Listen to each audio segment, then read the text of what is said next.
In this video, I'm going to show you how you can fix this site can't be reached on the Guardian website. If this video helps, please like and subscribe to this channel. Alright, if you're trying to reach the Guardian website but it returns this error, there are quite a number of steps you can take to fix this. First, open your browser afresh, and the first thing to do to troubleshoot your browser.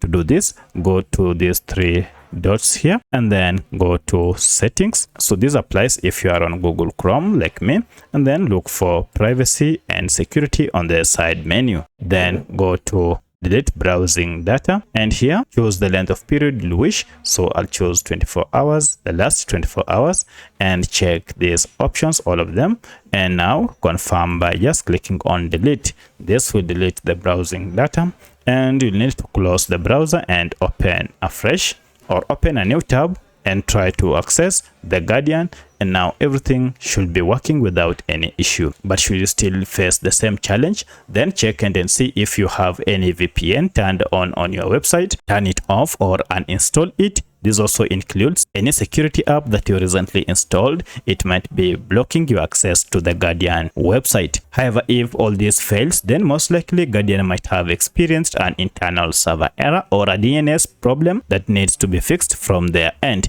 You can confirm this if you try to access Guardian using a different browser. If it returns the same error, then you'll need to wait for some few minutes before you try again.